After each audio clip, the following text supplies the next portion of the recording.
84 लाख योनियों में केवल एक मनुष्य की योनि है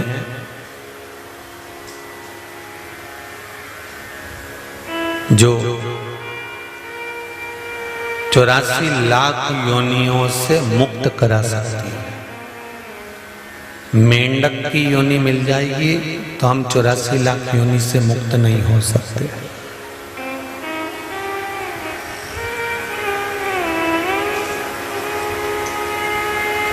कवर बिज्जू बन गए तो भी हम 84 लाख योनि से मुक्त नहीं हो सकते। बकरा बकरी बन गए तो भी हम 84 लाख योनि से मुक्त नहीं हो सकते। सुंगरा सुंगरी बन गए तो भी हम 84 लाख योनि से मुक्त नहीं हो सकते। होंगे क्या? नहीं।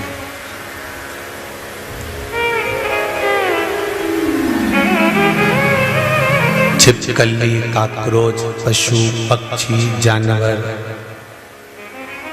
ये 84 लाख योनि से मुक्त करने वाली योनियां नहीं है, पर 84 लाख योनियों से मुक्त करने वाली योनि केवल एक है, वो है मनुष्य का शरीर, मानव की देह। आत्मा हम में भी है, आत्मा उनमें भी है, मन हमारा भी है, मन उनका भी है, पर 84 लाख योनियों से मुक्त करने के लिए केवल एक मनुष्य का शरीर।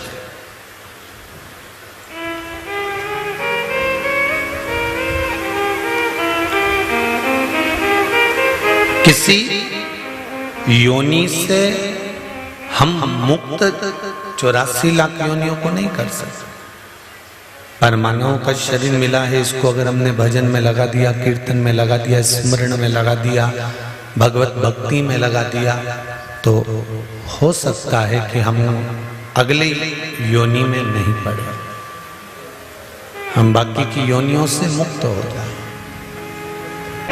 अंतिम बिंदु में जब हम जाएंगे, हमारे साथ में कोई कौड़ी, कोई धन, कोई पैसा, कोई कपड़े, अलमारी में रखे हुए अच्छे अच्छे सूट, हेट, बूट, कुछ भी नहीं जाएगा।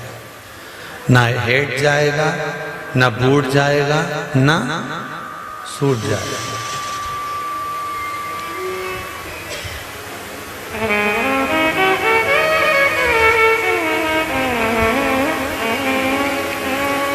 तुम्हारे हेट, बूट, सूट अभी भी कोई नहीं पहनता, तो तुम्हारे जाने के बाद कौन पहनने वाला?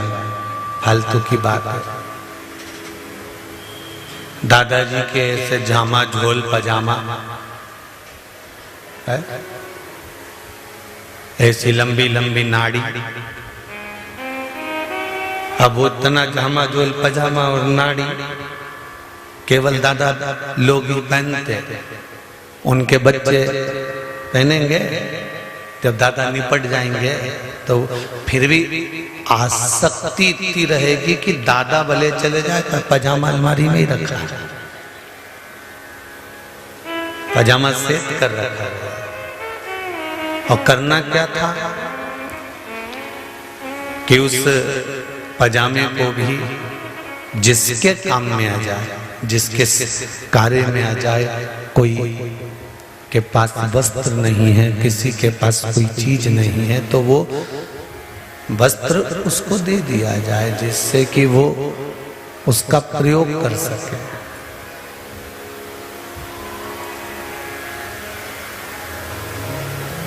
केवल और केवल एक मनुष्य की देह जो 84 लाख योनियों को काटने का काम कर देती है। और वो 84 लाख योनियां कटेगी कैसे?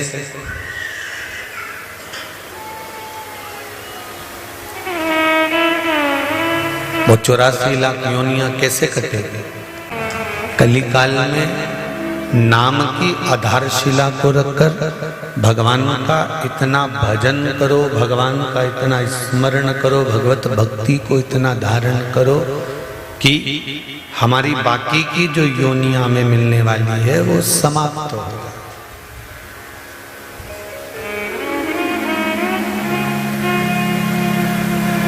किसी किसी का मनुष्य देह प्राप्त होने के बाद दूसरा देह मिलता ही नहीं।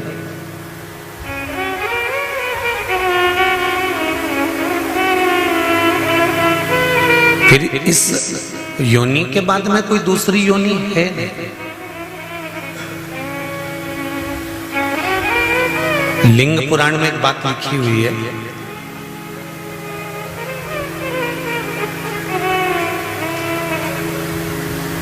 अय्यप्पा स्वामी कार्तिकेय षडानंद स्कंद देव भगवान कार्तिकेय ने अपनी माता से पूछा, मां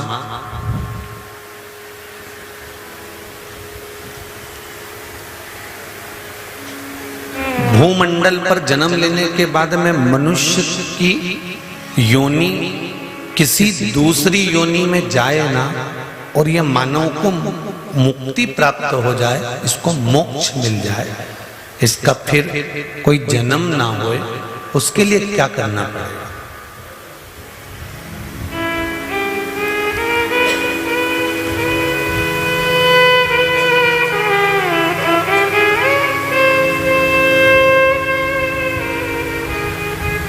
शिव चरित्र काशी से जो एक पुस्तक निकलती है शिव चरित्र, पृष्ठ संख्या 68, आप उसको भी पढ़ें। उसमें भी लिखा हुआ है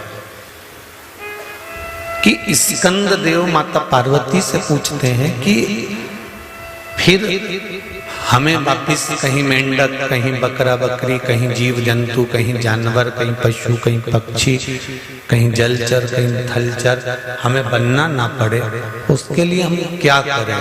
उसका प्रयोग क्या है? उसका उपाय क्या है? उसकी विधि क्या है?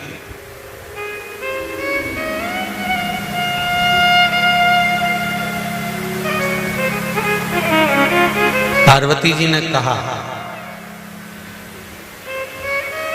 भूमंडल पर जन्म लेने के बाद मृत्यु लोक में आने के बाद हम अपना कार्य अगर श्रेष्ठ तरह से करते हैं, इसलिए शायद गीता जी में भगवान कृष्ण ने कहा कि कर्म प्रधान है।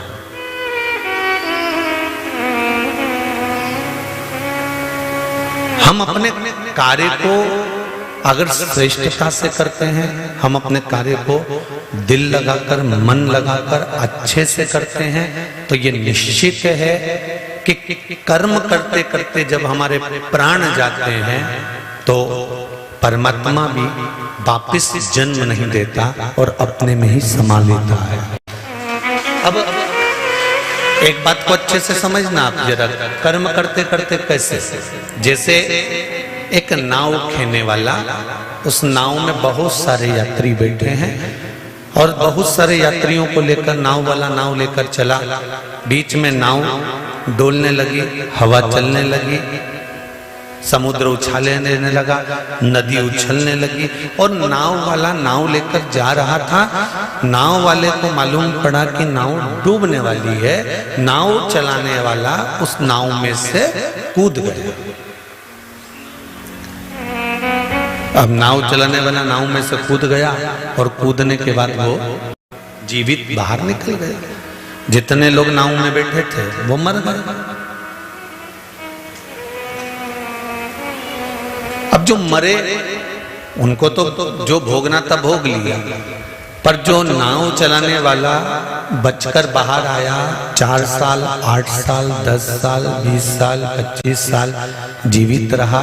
जीवित रहने के बाद जब मरकर गया तो ऊपर जाते से इसके कर्मों का जब लेखा हुआ तो उसमें 94 तरह के नरकों का भोग इसको भोगना पड़ा।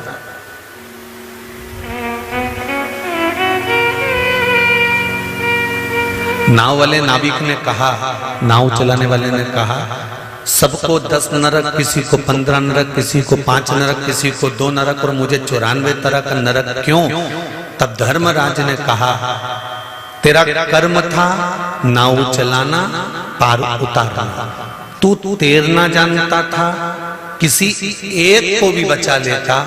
कर्म करते करते बचाते बचाते अगर तेरे प्राण भी छूट जाते तो तुझे वापस जन्म नहीं होता, तेरी मुक्ति हो जाती। पर कर्म को छोड़कर अगर तुम दूसरा कर्म कर रहे हो तो उसका तो भोग तुम्हें भोगना पड़ेगा।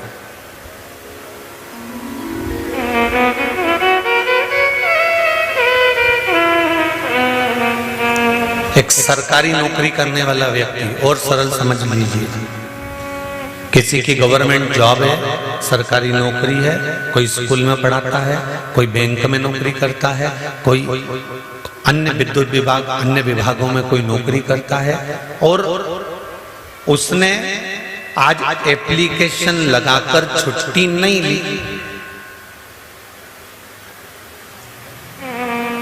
और छुट्टी उसको मिली भी नहीं और उसने ली भी नहीं, और अपने दोस्तों से कहकर कहीं चले गया। जाते जाते जाते जाते जाते जाते छुट्टी वाले उसने छुट्टी ली नहीं है, बस छुट्टी दोस्तों से कहकर चले गया कि तू मेरा काम संभाल लेना, मैं बस अभी आ जाऊंगा। और जाने के बाद में उसका कहीं एक्सीडेंट हो गया, कहीं कोई घटना घट गई, कोई दुख आ गया, तो ईमानदारी से बोलो अब वो ना इधर का रहा ना उधर का रहा।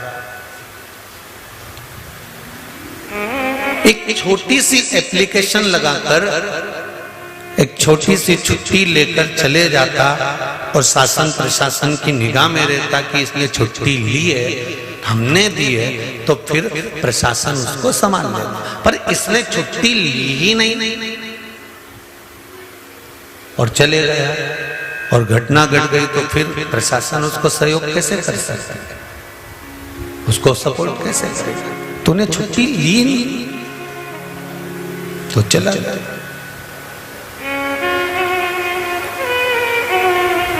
ये शिव पुराण कहती है कि हम जिस कर्म को करें, हमने छुट्टी ली कि नहीं ली, हम जिस कर्म को करें उस कर्म को हम भगवान के भरोसे पर कर कर चलें। जैसे सरकारी नौकरी करने वाला अगर छुट्टी ले लेता तो सरकार उसका ध्यान रखती, फिर उसका कुछ भी होता तो सरकार उसको स्मरण करती।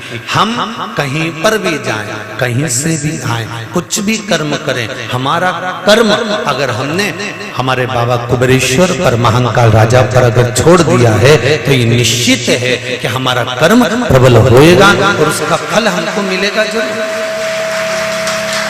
उसका फल हमें प्राप्त होगा। हम जो कर्म करें, माता पार्वती जी ने स्कंद देव को कहा कि कर्म प्रधान है, कर्म करो,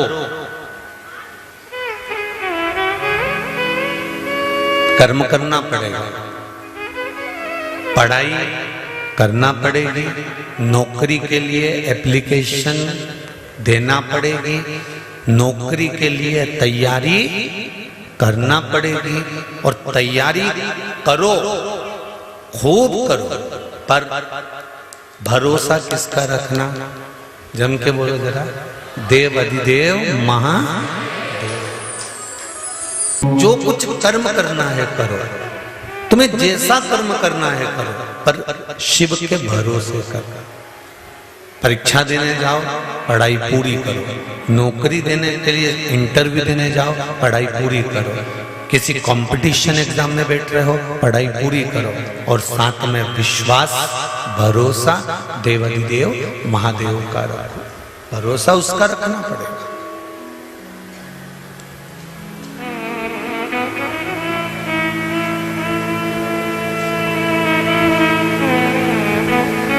जब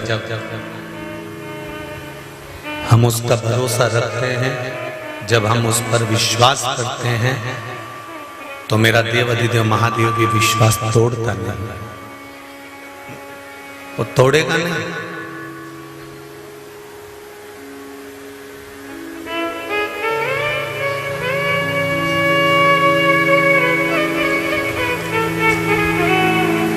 शिव पुराण कह रहे हैं, स्कंद देव ने पूछा कि मनुष्य शरीर छोड़ने का और वापिस जन्म ना होने के लिए हमें क्या करना पड़ेगा?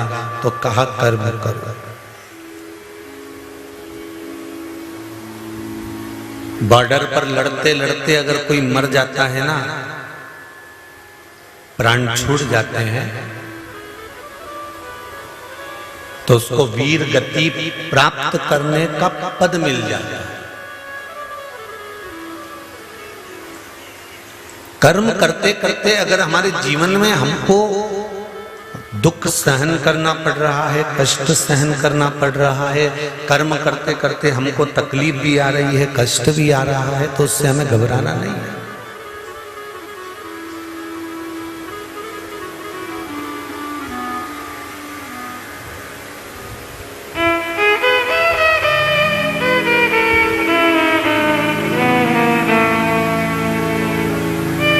दुनिया में सबसे ज्यादा जहरीला है मनुष्य। सांप तो दिखता है तो अपन कह देते हैं ये काट खाएगा, बोलो सही है कि गलत है? सांप देखकर कह सकते हो कि इसमें विष भरा है, ये काट खाएगा। बिच्छू को देखकर कह दोगे कि ये विषैला है, ये काट खाएगा।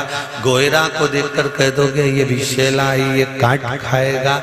मगर को देखकर कह दोगे ये काट खाएगा। चुपकली को देखकर कह दोगे कि ये काट लेगी। अगर कोई जीव जानवर को देखकर कह दोगे कि ये जहरीला है, पर इन सब जहरीलों से भी बड़ा जहरीला है मनुष्य। ये नजर ही नहीं आता कि कब काट कर चलेगा।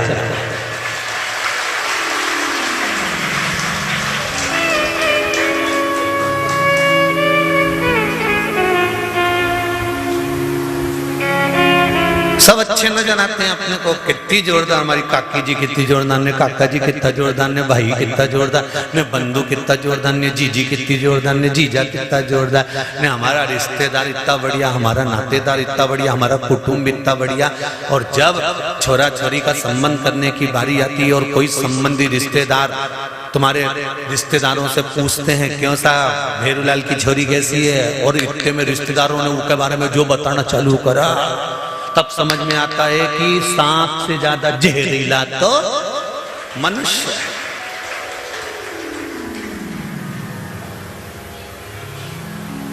सांप दिखेगा तो दूर हट जाओगे, बोलो सही है कि गलत है? कि जहरीला है इससे दूर हटना।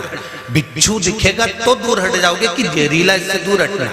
मगर दिखेगा तो समझ जाओगे कि मगर दिखा दूर हट जाओगे, काट खाएगा। बोलो सही है कि गलत है? हैं?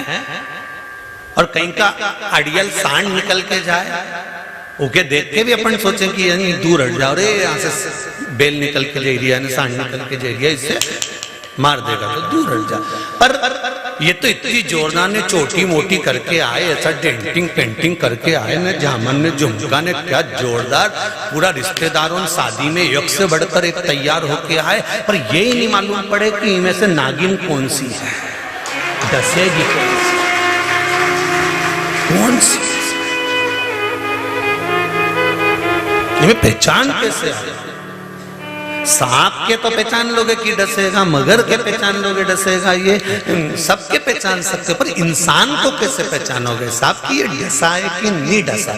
आते हैं तो बहुत अच्छे से आते हैं, और सांप कैसे हो, काका जी कैसे हैं, बुआ जी कैसे हैं, मामा जी कैसे, चाचा जी कैसे, सब रिश्तेदार ऐसे आए, इतना अच्छा मिलके जाए, इतना अच्छा, पर वो बाद में मालूम पड़े कि तुम्हारा मामा का छोरा। स्वयं भागवत जी में लिखा है, सियोर वाला महाराज नहीं कह रिया है, मत सोचना ना सियोर वाला महाराज ने की ये बात, हमारा तो नाम ही मत लेना कहीं पे भी कि हमने की। हम तो कहते ही नहीं, हम तो भागवत जी की बात कर रहे हैं। भगवान कृष्ण का बुआ का छोरा,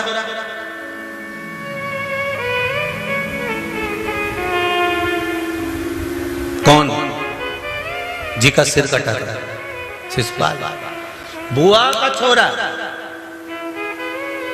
और भगवान कृष्ण को मालूम पड़ा कि तुम्हारा बुआ का छोरा गाली दे रहा था तुमको। इतने में बलराम जी बोले नहीं, हमसे जब भी मिला नहीं, बहुत जोरदार मिला, गले भी लग के मिलता है और बहुत हमेशा पूछता है, और भैया कैसे हो, दाऊ दादा ठीक तो हो, कभी आओ हमारे राज्य में, कभी आओ हमारे उधर, हमें तो हमेशा बुलाए, फिर गाली कैसे दे सकता है? नहीं मानो तो एक दिन मैं तुमको वीडियो बना के बता दूंगा, एक दिन हमारा मोबाइल में कैच करके बताऊं गाली देखी। और इतने में तो दाऊ जी ने कह दिया था, नहीं नहीं शिशुपाल ऐसा नहीं कर सकता, वो गाली दे ही नहीं सकता, हमारी बुआ का छोरा और सगी बुआ का छोरा, ऐसे कैसे गाली दे दे, रिश्तेदार हमारा। तो भगवान ने कई बार किया, नहीं शिशुपाल गाली देता है, नहीं दाऊ जी बोले मैं नहीं मान सकता, नहीं मान सकता। तो एक दिन भगवान सभा में बैठे थे और भगवान कृष्ण उठ के चले और चलते चलते शिशुपाल भैया को उन्होंने प्रणाम करके कहा, भैया द्वारका तो आना एक बार देखने, नया महल बनाया। इतने में तो शिशुपाल खड़े होकर बोल दिया, चोटे तेरी द्वारका देखने आऊंगा। इतने में तो भगवान कृष्ण ने पलट के दाऊ दादा को देखा, ये देख लो मैंने पहले ही बोला था कि कैच करके दिखा दो। सांप दिख जाता है तो भय हो जाता है कि ये काटेगा, बिच्छू दिख जाए तो कि ये काटेगा, गोरिया दिख जाए तो कि ये काटेगा, मगर दिख जाए तो ये काटेगा। पर इंसान को कैसे पहचानोगे कि ये अंदर से कितना काट रहा है, ये समझ नहीं सकते।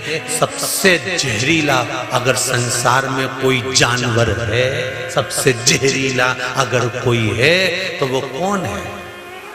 मनुष्य। दिन भर 24 घंटा बैठ के कुछ ना कुछ काटता ही है, दिन भर बैठे बैठे काटे। कौन? वो तो ऐसा, फिर काट दिया, कौन ऐसा, फिर काट दिया। कभी अच्छा मुंडा से बोला ही नहीं, दिन भर जहर उगले, दिन भर 24 घंटा इसके मुंडा से जहर निकलता रहे। जैसे सांप की जिब्बिया लपलपा है, ऐसी दिन भर इसकी जिब्बिया लपलपाती रहे, अंडसंड ही बोलती रहे, अब सब सही बोलती रहे। यहां तक कहा है रामचरितमानस में। अब तो ये भागवत की बात हो गई, रामचरितमानस की भी सुन लो। अब वो भागवत की बात थी, ये रामचरितमानस की बात कर रही है। ऊंचे ऊंचे औहदे पर बैठकर, ऊंचे ऊंचे पद पर बैठकर, ऊंची ऊंची गादी पर बैठकर, ऊंचे ऊंचे सिंहासन पर बैठकर बहुत मान प्रतिष्ठा पद इज्जत सब कुछ मिल गई, उसके बाद भी निंदा करने से पीछे नहीं हटते, उसके बाद भी चुगली करने से पीछे नहीं हटते, उसके बाद भी अपशब्द कहने से पीछे नहीं हटते। तो विचार करो, रामचरितमानस में तुलसीदास जी ने लिख दिया था कि ऊंच निवास नीच करतूती, देख न सकई पराई विभूति।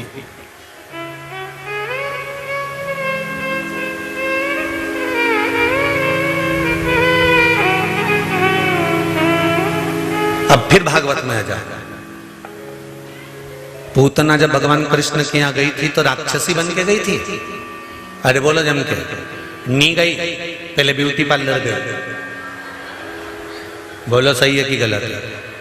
पहले पूतना कंस के महल से निकलते से ही पार्लर में गई, उसके बाद उसने श्रृंगार करा, जोरदार झामर झुमका सब लगा के, खजूर वाली चोटी मोटी जूड़ा मूड़ा बांध के, झमक झुला सब पेन पुना के, बाजूबंद हाथ का सब फूल फुलवारी सब लगा के, पेंदा बोर सब पेन पुना के, फिर सिर पे टोकरी रख के फिर चल गई और आवाज लगाती लगाती गई, खूब आवाज लगाती लगाती लगाती लगाती जाए और लगाती लगाती सारे गांव के बच्चों को स्तनपान कराती कराती पूतना यशोदा जी के घर पे पहुंच गई। और यशोदा जी के घर पर पहुंचकर यशोदा भी नहीं पहचान पाई कि कितनी जहरीली है। वो तो समझी इतनी सुंदर है रे, ऐसा लग रहा है इंद्र के यहाँ से अप्सरा आई है। तो यशोदा जी ने पूछ लिया, तुम कौन हो? मैं गांव की गोपी हूँ। कैसे आना हुआ? जब लाला हुआ तो बधाई लेने नहीं आई, आज मैं बधाई लेने। अच्छा ठीक है। तो यशोदा मैया ने जितने भगवान शंकर यशोदा जी के आए तो उनकी गोदी में नहीं दिया लाला, और पूतना की गोदी में तुरंत दे दिया, क्योंकि पहचान नहीं पाई ना कि डेंटिंग पेंटिंग के आगे नहीं पहचान।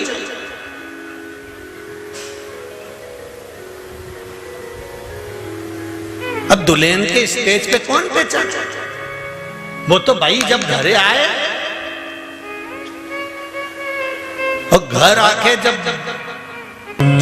वो फिर अपना रोल दिखाए तब समझ में आए। नहीं तो मोहल्ला का लोग तो कहता था स्टेज पे तो अच्छी लगी रही थी ना, जोरदार, अरे दूल्हे से तो लाख गुना अच्छी दिख रही थी और सीधी भी थी एकदम बढ़िया। बापड़ी ने मुंडा भी ऊंचा नहीं करा, सिर पे पल्लू डाली ने जैसी की जैसी बैठी एकदम, कहीं मुंडा ही ऊपर नहीं करी। पर समझ में नहीं आया, ऐसा कर ही नहीं सके, हमारे तो विश्वास ही नहीं कि ऐसा कर जाए, हमारे तो विश्वास ही नहीं कि मामा का छोरा ऐसा कर जाए। दाऊ जी बोले मेरे मामा का बुआ का लड़का ऐसा कर नहीं सकता, कर ही नहीं सके। भगवान राम की कथा कह रही है कि पहचानना मुश्किल है कि कितना जहर भरा है। जरा देखो, घर में रह रही थी कौन, जिसने 14 वर्ष के लिए वन भेजा। कई मैया भी घर में रह रही थी, मंथरा भी घर में रह रही थी, पर पहचाने कि इतना जहर उगल जाएंगे, पहचाने कि ये डस जाएंगे। संसार में कोई किसी का नहीं है। अंदाजा लगा कर बैठना कि हम पूतना आई तो यशोदा जी नहीं पहचान पाई। तुम्हारे आसपास में अड़ोसन पड़ोसन धड़ोसन जितने तुम यहाँ पर बैठे हो, ना जाने कई अब परसों के दिन कितनी चेन कटी, कितना मंगलसूत्र कटा, पहचान में आए कि पूतना है कि कौन है, कौन पहचाने। इसलिए बेचारा वो यम का भाई आशीष, वो चिल्ला चिल्ला के तुमसे कहता है कि सिर पे पल्लू डाल के रखो रे, अपना अपना मंगलसूत्र चेन का ध्यान रखो रे, बार बार कहता है। अब क्यों? क्योंकि पहचान नहीं सकते ना। सांप को तो देख के पहचान जाओगे कि सांप है, बिच्छू को देखकर पहचान जाओगे बिच्छू है, पर कैसे पहचानोगे इनके, कैसे पहचान जाओगे?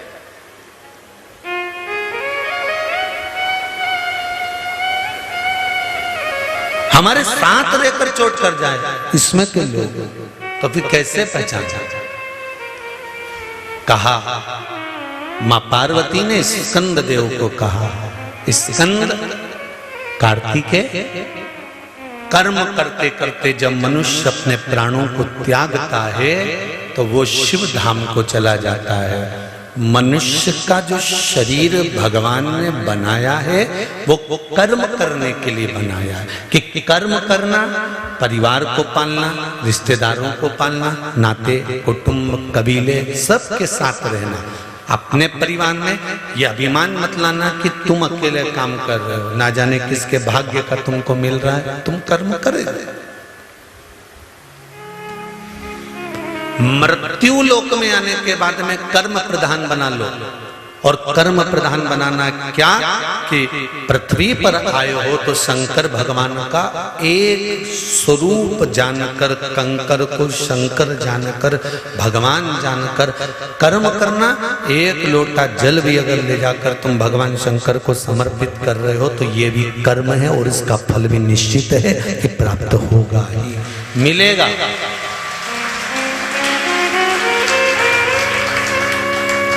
ऐसा नहीं कि नहीं मिलेगा।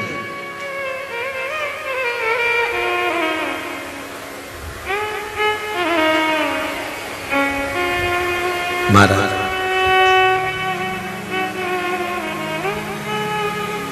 सबसे जहरीला मनुष्य पर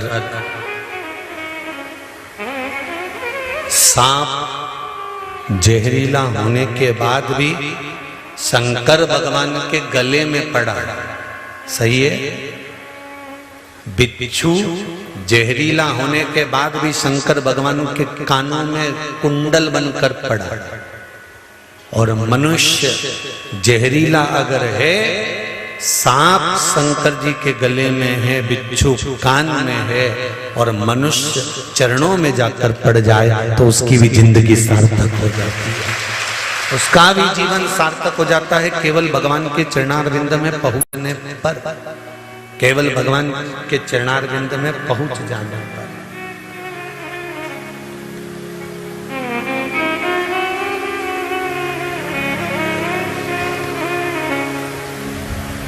हम उसके साथ, हम उसके भरोसे।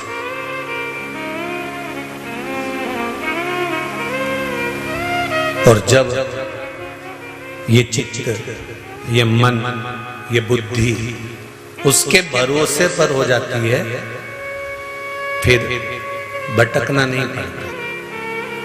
पार्वती मैया कार्तिकेय जी से कह रही है कि मानव का शरीर मिला है, कर्म भोगना, कर्म करना, और शरीर मिला है पूर्व के कर्म का भोग भोगना। उसके साथ में भगवत स्मरण करना। भगवत स्मरण करने का फल यह रहेगा कि अगला जन्म फिर नहीं आए। मनुष्य देह अंतिम देह,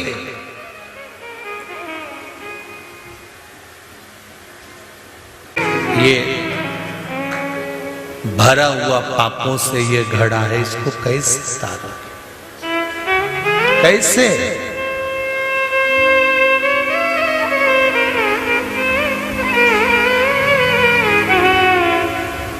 ये तो सुख का अनुभव कराती है शिव महापुराण की कथा।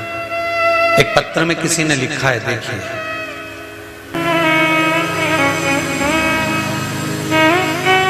श्री शिवाय नमस्तुभ्यम। पंचकुला हरियाणा से हूं मैं, रायपुर रानी से आई हूं। मैंने 18 और 19 की कथा 20 तारीख को मेरा रिजर्वेशन थी, इसलिए मैं वापस जाना पड़ा। गुरुजी, मेरे बहू बेटे ने मुझे घर से निकाल दिया था। 1 साल अलग किराए के मकान में रही और कर्जा भी बहुत हो गया सिर पर। जिसने लिखा हो अगर वो बैठी हो तो हाथ ऊंचा कर देना, दोनों हाथ हिला देना। कर्जा भी सिर पर बहुत हो गया था। मैंने 5 पशुपति व्रत किए और मेरा बाबा की कृपा से आधा कर्जा जब मैं अलग रह रही थी तो बाबा ने खुद चुका दिया। तीसरा पशुपति व्रत पूर्ण हुआ, मेरे बेटे का फोन आ गया और मैं जहां किराए के मकान में रह रही थी, मेरी बहू और बेटा मुझे वापस लेकर अपने घर चले गए। ये शिव कृपा। शंकर के उदाहरण एक पत्र हो रहे, देखिए,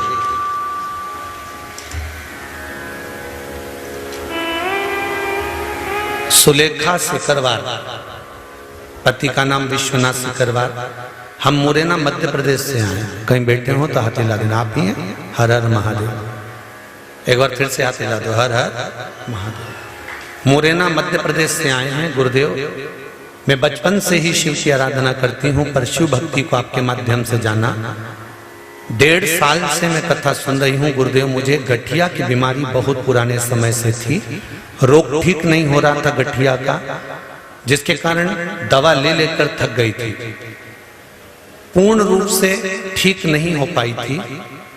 कथा में तिल के तेल का उपाय सुना, उपाय किया प्रदोष के दिन, और अब मैं ठीक हूँ। 1 साल से मेरी सारी दवाई छूट गई गठिया की और मैं रोग से मुक्त हूँ। ये शिव है। आपने एक प्रश्न और करा है कि रोग ठीक होने के बाद उपाय करें या नहीं। जब अपने को आराम लग गया तो बाबा को परेशान नहीं करना। हर हर महादेव। शिव की कृपा होती ही ऐसी। बैठिए, आपका विश्वास, हम तो आप लोगों से भी कहेंगे, जितने लोग कुबेरेश्वर बाबा की धरा पर आए हो, जमीन पर बैठकर कंकर और शंकर की पावन भूमि पर बैठकर कथा सुन रहे हो, एक बारीक से बारीक कंकर भी अगर आपके पास में पड़ा हुआ है, आप दिल से बाबा से कहकर चले जाना कि मैं इस कार्य के लिए आई हूँ बाबा, 3 महीने में मुझे वापस बुलाना। 3 महीने में वो कंकर वापस बुला लेगा, वो शंकर वापस बुला लेगा। आप बोलकर तो जाओ, उसको कहकर तो जाओ। और जितने लोग टीवी चैनल के माध्यम से कथा सुन रहे हैं उनसे भी कहूंगा, आप दिल लगाकर टीवी के सामने आस्था चैनल पर, फेसबुक, यूट्यूब पर मन से मेरे कुबेरेश्वर बाबा को, मेरे महाकाल बाबा को, मेरे विश्वनाथ को कहो तो 3 महीने में आपका कार्य जब हो जाएगा, आप स्वयं यहाँ पर चलकर आ गए। ये शिव है। शंकर भगवान को पाने के लिए वैकुंठ नहीं जाना। आप में से अगर कोई जाना चाहता है वैकुंठ तो जा सकता है। हमारी तरफ से आप लोगों को छुट्टी है? तुम्हारा मन करे नहीं कि मैं तो वैकुंठ जाऊंगी तो जाओ, मना नहीं है। सूरदास जी ने एक पद लिखा है, वैकुंठ जाकर मुझे क्या करना, जहां गौएं नहीं, गोवर्धन नहीं, वहां वैकुंठ में मैं क्या करूंगा। नहीं, जितने लोग कथा सुन रहे हैं भले आस्था पर सुनो, चाहे फेसबुक यूट्यूब पर सुनो, चाहे यहाँ बैठ के सुनो। आप लोगों की छुट्टी, आप जा सकते हो बैकुंठ, तो मर्जी पड़े जब चले जाना।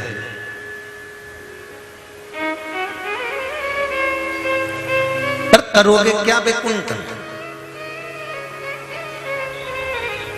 क्या करना हमें बैकुंठ में?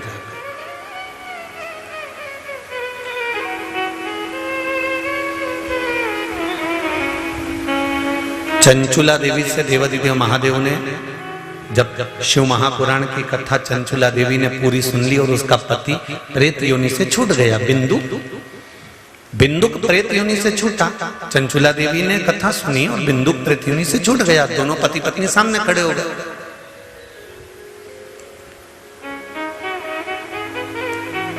पूछा भोलेनाथ जी ने, अब तुम दोनों प्रेत योनि से छूट चुके हो, तुम कहां जाना चाहते हो बताओ।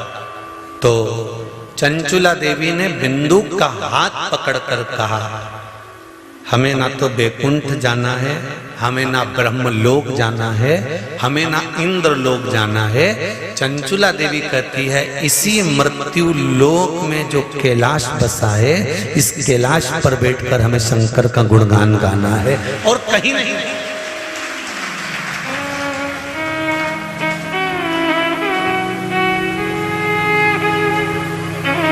क्या करेंगे बैकुंठ में जाकर? वहां पर केवल डल्लब का गद्दा मिलेगा, एसी का रूम मिलेगा, सोने और चांदी की थाली में भोजन मिलेगा, अप्सराएं तुम्हारा पंखा झेलेगी।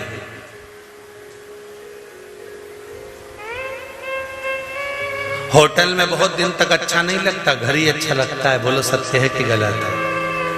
तुम वीआईपी से वीआईपी होटल में चले जाओ, चाहे तुम बद्रीनाथ घूमने जाओ, चाहे तुम केदारनाथ घूमने जाओ, चाहे तुम रामेश्वरम चले जाओ, चाहे तुम द्वारका चले जाओ, वीआईपी से वीआईपी होटल में घूमना, चाहे तुम गोवा में चले जाओ, खूब जोरदार होटल में रहो, खूब चकाचक रहो, तुम्हारे लिए नौकर सर्वेंट लगा हुआ है, सामान लाला कर देगा। तुम कितनी भी वीआईपी होटल में 5 स्टार 10 स्टार जितनी स्टार हो सारी स्टार में रह लो, तुम तो मना नहीं।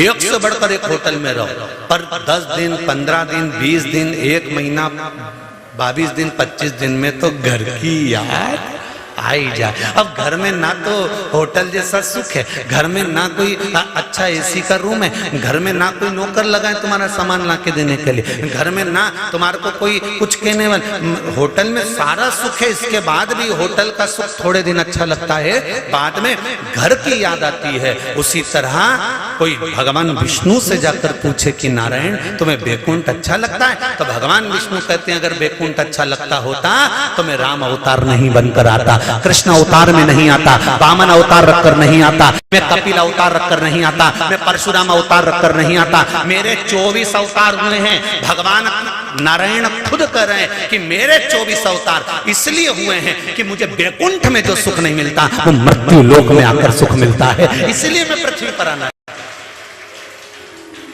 तो फिर भगवान विष्णु से लक्ष्मी जी ने पूछा तुम्हें पृथ्वी पे क्या सुख मिलता है? तो कि पृथ्वी पे एक सुख है, वहां कंकर और शंकर है, शंकर के बिना मैं अधूरा हूं। इसलिए तो शिव महापुराण की कथा कहती है भगवान विष्णु भगवान शंकर जी से बोले प्रभु बड़ा दुखी हूं। शंकर जी ने पूछा क्यों दुखी हो? तो भगवान विष्णु बोले कि मुझे आपके दर्शन नहीं होते, मैं कैसे आपके दर्शन करूं? तो शंकर भगवान बोले तुम नीचे आ जाया करो मुझसे मिलने के लिए। भगवान विष्णु बोले मैं नीचे तो आ जाऊं, पर जब मैं पृथ्वी पर आता हूं चलता हूं तो मेरे पांव में कंकर चुभते हैं, जो कंकर चुभते हैं ना वो मुझे शंकर नजर आते हैं। अगर कंकर में मुझे शंकर नजर आता है तो मैं पैदल कैसे चलूंगा? तो शंकर भगवान ने कहा पैदल चलने का काम खत्म करो, तुम सांप बन जाओ। जब सांप बन जाओगे तो रेंग कर चलोगे, हर कंकर से चिपक कर चलोगे तो शंकर और कंकर एक हो जाएगा। काहे को चिंता करते हो? शंकर जी के गले में जो सर्प पड़ा हुआ है बड़ा सा,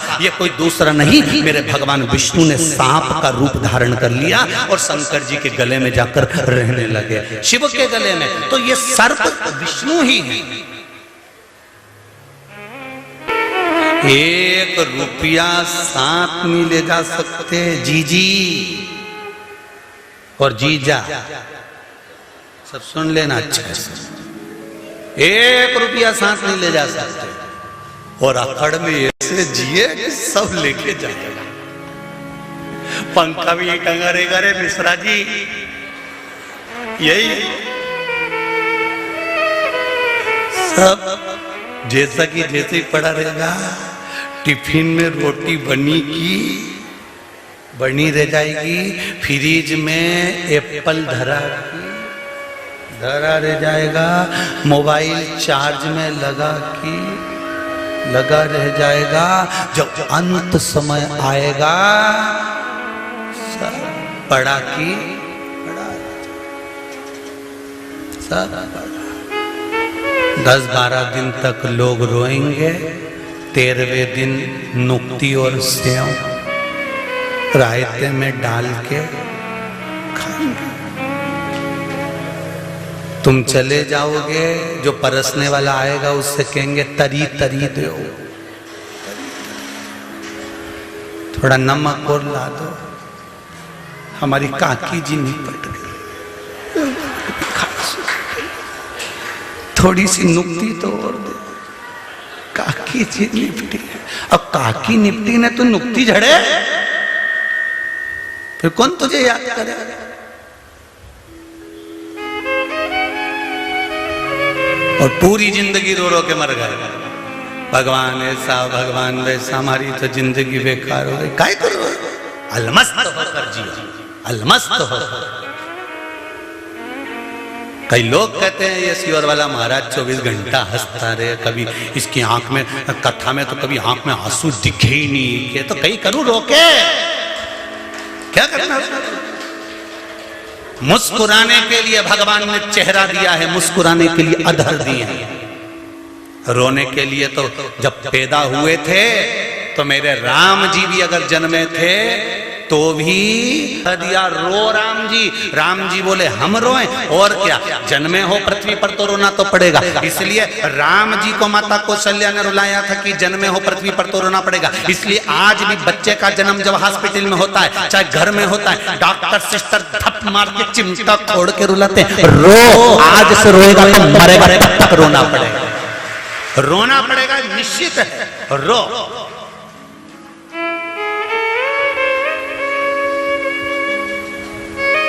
मुस्कुराने के लिए तो भगवान ने मनुष्य को जन्म दिया, मुस्कुरा ले, दुख में भी मुस्कुरा।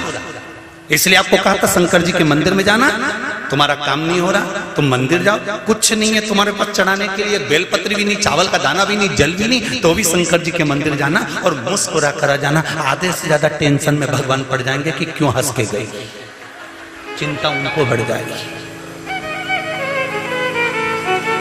मुस्कुराने से भी चिंता बढ़ जाती है, और मुस्कुराने का हक केवल मनुष्य को है। कभी तुमने चींटी को मुस्कुराते देखा है? झिंगुर को, मच्छर, खटमल, नहीं खटमल ज्यादा खून चूस ले तो मुस्कुराए, तुम्हें दिख जाएगी खटमल मुस्कुराया, कहीं दिखे तो बता। मगरमच्छ मुस्कुराए, कवर बिज्जू, सुंगर, नहीं कहीं का दिख जाए तुम्हें ऐसा मुस्कुराता हो कि सुंगरा मुस्कुरा रहा, नहीं। मुस्कुराने का लिए केवल एक मनुष्य को बनाया है कि जिंदगी में कितना भी दुख आ जाए, कितनी भी तकलीफ आ जाए, कितना भी कष्ट आ जाए, पर मुस्कुराना मत छोड़ना। ये मुस्कुराने में भी परमात्मा छुपा हुआ है, मुस्कुराने में भी परमात्मा छुपा है। तेरी मुस्कुराहट भी परमात्मा का दिया हुआ एक आशीर्वाद है। पर कई लोग संसार में ऐसे पैदा हो जाते हैं जिनकी हंसी चली जाती, जब भी मिलो मुसद्दी लाल जैसे मिलेंगे। बहुत दुख। इनको बचपन में देखो तो भी ऐसे मिलेंगे, बड़े में देखो तो भी ऐसे मिलेंगे, और मरेंगे तब भी मुंडा लेके मुस्कुरा। बाबा से निवेदन, सावन का महीना, जितने भी लोग आए हैं सब भाव से बैठकर कंकर शंकर की इस पावन भूमि पर कुबेरेश्वर धाम में सब बैठकर बाबा से मूल मंत्र का जाप करेंगे। जो शिव महापुराण का मूल मंत्र है उसको बोलेंगे। बाबा से निवेदन करेंगे कि हमारे मन की अभिलाषा पूर्ण करना, जिस कार्य के लिए हम यहाँ पहुंचे हैं हमारा वो कार्य सफल करना। सब बैठकर बोलेंगे, बाबा का स्मरण करेंगे। श्री शिवाय नमस्तुभ्यं श्री शिवाय नमस्तुभ्यं श्री शिवाय नमस्तुभ्यं श्री शिवाय नमस्तुभ्यं श्री शिवाय नमस्तुभ्यं। हे शंकर, हे त्रिकालदर्शी, हे कैलाशी, दुनिया के जितने दुख है ना, हमारे जीवन में जो तकलीफें हैं ना, उसको काटना आपको है। हम कहां वैकुंठ में जाएंगे?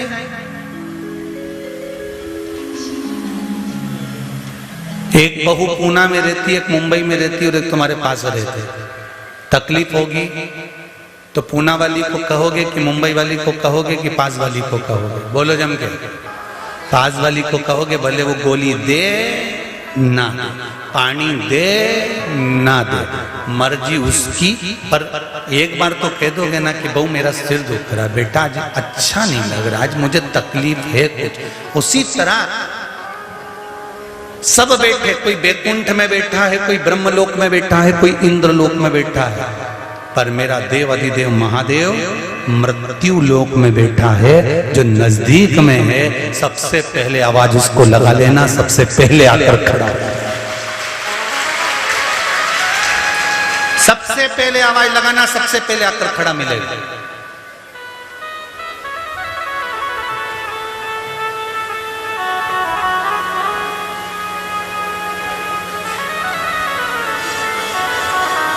सहजता में आ जाता, सरल। एक पत्र आया है अभी, देखिए।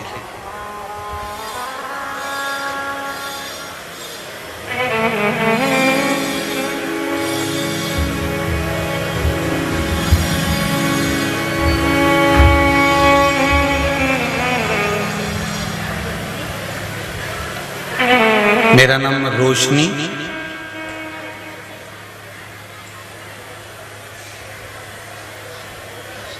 रोशन धौलपुरे राष्ट्रीय बेसबॉल खिलाड़ी, मध्य प्रदेश पुलिस अकादमी भौरी भोपाल में वर्तमान प्रशिक्षण देने कार्य कर रही है।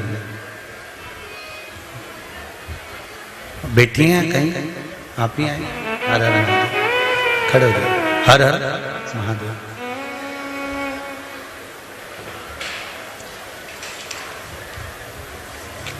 बोलना चाहेंगे कुछ? माइक दीजिए।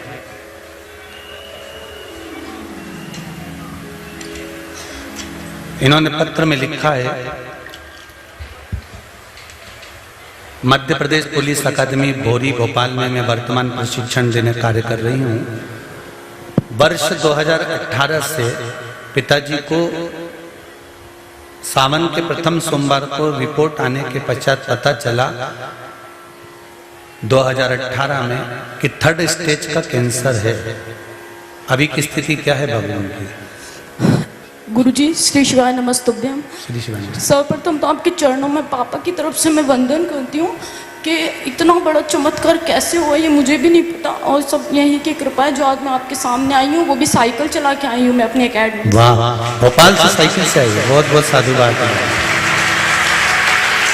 रोशनी जी, पहले तो मैं निवेदन करूंगा, आप बाबा के धाम आए हो, आंसू बिल्कुल मत निकालो।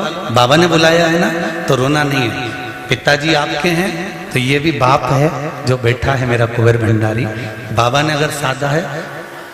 कैंसर कब हो गया था इनको? वर्ष 2018 में पापा को पहला सोमवार था, और मैं छोटी सी शिव भक्त भी हूँ। बहुत आश्चर्य हुआ कि ऐसे कैसे हो गया पापा को। 49 की एज थी पापा की, और आज एक ऐसा मोड़ आया था कि पापा को 27 लाख रुपए के इंजेक्शन लगना थे। अब मेरा रोना इसलिए नहीं रुक रहा है कि 27 लाख रुपए के इंजेक्शन 40 लाख रुपए लगने के बाद बोला था। इतना पैसा लगा चुके हैं हम लोग, पुलिस विभाग भी बहुत सपोर्ट कर रहा था, पर बाबा की कृपा और पापा की प्रबल इच्छा इतनी अद्भुत थी कि पापा ने बोला अब मुझे 4 साल हो गए, अब हॉस्पिटल का रास्ता दिखाना मुझे बंद कर दो, मुझे सियोर वाले बाबा की शरण में छोड़ दो।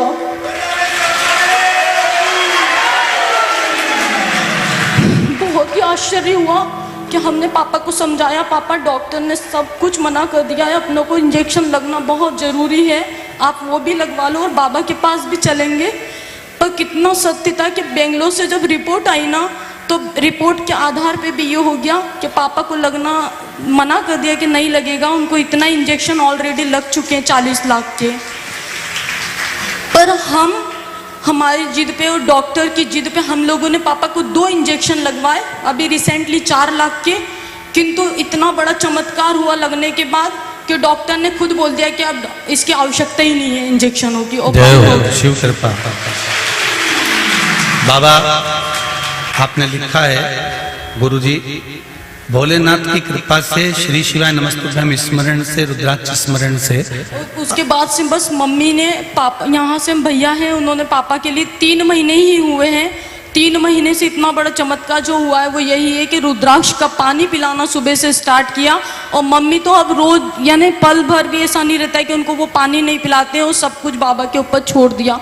और मैं उन्हीं के श्री चरण, पापा कल ही छुट्टी हुई है उनकी, वो बहुत अच्छा है। आपने लिखा है पहले से उनका स्वास्थ्य बहुत ठीक हो गया है, यही शिव की कृपा है। बैठो बैठो, वो भी आएंगे बहुत जल्दी आपके चरणों में। एक तो आप इतनी दूर से साइकिल चला के आए, देवादिदेव महादेव आपकी भी मन की मुराद पूर्ण करे, यही शिव से निवेदन। शिव कृपा होती है तब जाकर कहीं जीवन में कोई सुख का अनुभव होता है।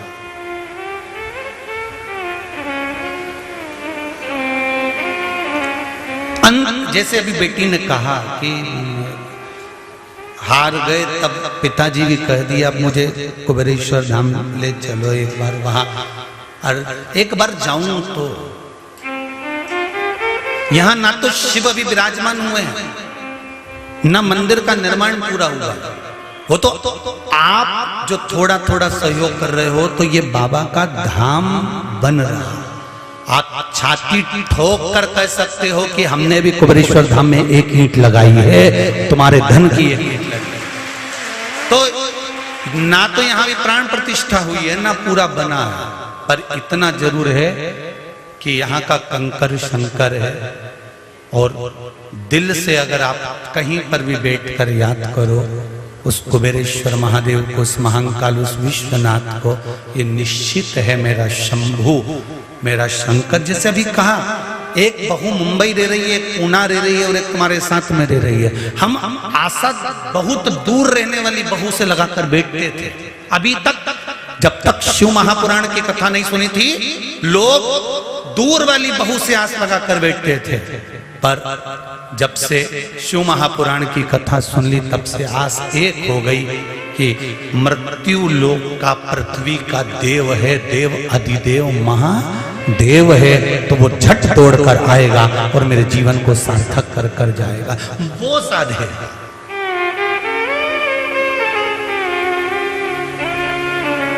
कोई दूसरा नहीं है साधने वाला। हम एक बात पहले भी कहे, आज फिर कहते हैं, टीवी के सामने सुन रहे हो चाहे कुबेरेश्वर धाम में सुन रहे हो, कुबेरेश्वर धाम की धरा पर बैठकर कभी जिंदगी में जब तुम्हारे काम हो जाए और यहाँ कभी कथा हो रही हो, तो जिंदगी में कभी एक मौका लगाना कि कुबेरेश्वर धाम में 5 मिनट की भी कथा सुनकर जाने का प्रयास करना। और 5 मिनट की कथा सुनकर जाने के बाद में आप घर पर इतने आनंद में वापिस दौड़ने का। हम इससे पहले जो कथा हुई थी उसमें भी कहे थे कि बैग मत खोलना, यहाँ से जाकर बैग बंदे रहने दो, 3 महीने बाद वही बैग वापिस लेकर यहीं आना पड़ेगा वापिस। एक पत्र आया, उस पत्र को देखिए आप।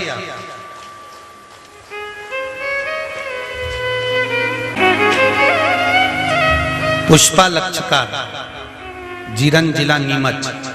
कहीं बैठी हो तो हाथ उठाइए। मैं नीमच जिले की जीरन से आई हूं। मेरी बहू प्रभा राजेश लक्षकर ने नगर पंचायत चुनाव के फॉर्म भरा था। पार्टी ने टिकट नहीं दिया, लेकिन मैंने मेरी बहू से कहा कि महाराज इतना चिल्ला चिल्ला के कहता है, एक बार जरा देखे तो सही। प्रैक्टिकल करने में क्या जाता है, पार्टी टिकट नहीं दे तो कुबेरेश्वर है। तो कुबेरेश्वर बाबा का स्मरण किया। मेरे बेटे बहू ने किलेश्वर महादेव को जल समर्पित करना प्रारंभ कर दिया। बेलपत्री पर शहद लगाकर शंकर भगवान को चढ़ाना प्रारंभ करा और बाबा से कहा, हमने सुना है कि बेलपत्री पर शहद लगाने से अच्छे अच्छे पास हो जाते हैं, फिर भी लोग शोर मचाते हैं। ठीक है बाबा, हम अपना कर्म करें, आपका आशीर्वाद चाहिए। और बेलपत्री पर शहद लगाना चालू करा, विजय की कामना करी। मन में संकोच था। चुनाव के अगले दिन कुबेरेश्वर धाम आकर बहू की विजय की कामना भी बाबा से करी।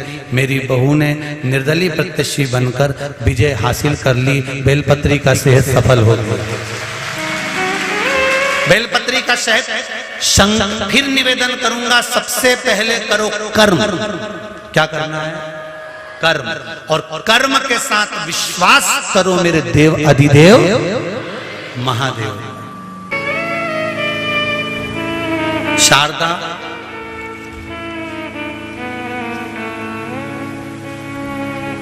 शारदा सनाट्य उदयपुर राजस्थान से हैं। कहीं बैठी हो तो हाथ हिला सकती हैं। शारदा सनाट्य उदयपुर राजस्थान से। आपके द्वारा बताए गए पशुपतिनाथ व्रत को मैंने व मेरी भाभी ने भतीजे की नौकरी के लिए किया। भोले बाबा से ऐसी कृपा हुई कि तीसरे सोमवार को ही 2 कंपनियों से जॉब का ऑफर आ गया। 5वें सोमवार तक तो 4 जगह से ऑफर आ गया, जबकि वह 1 वर्ष से परेशान था। 11 जुलाई को दिल्ली में एक अच्छी कंपनी में बाबा की कृपा से जॉब लग गया है। ये शिव को प्रणाम करना। भक्ति किसको कहते हैं महाराज? भक्ति का बल किसको कहते हैं? भगवान कभी नहीं कहता कि तुम मुझे बहुत दो। भगवान तो यह कहता है कि दिल से हाथ जोड़कर भी अगर नमन कर लिया ना, और विश्वास रखकर भी कहीं पर भी बैठ कर कह दिया, श्री शिवाय नमस्तुभ्यं, श्री शिवाय नमस्तुभ्यं, श्री शिवाय नमस्तुभ्यं, श्री शिवाय नमस्तुभ्यं, श्री शिवाय नमस्तुभ्यं। दिल से कह दो, संपूर्ण विश्व को कल्याण। श्रावण के महीने की शिवरात्रि आ रही है। शाम को 7 बजे अपन सब घर में बैठकर पार्थिव शिवलिंग का निर्माण करेंगे, पूजन करेंगे।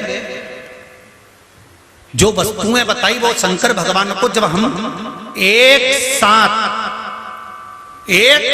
अगर शंकर जी का अनुमोदन करेंगे, एक साथ टीवी चैनल के माध्यम से, मोबाइल के माध्यम से जब अपन सब बैठकर पूजन करेंगे, तो ईमानदारी से बोलना कि जब एक व्यक्ति आवाज लगाता है तो उसकी पुकार भले पहुंचे ना पहुंचे, पर यह निश्चित है जब हजारों लाखों लोग एक साथ मेरे महादेव को पुकारेंगे तो क्या उनकी मुराद पूर्ण नहीं होगी?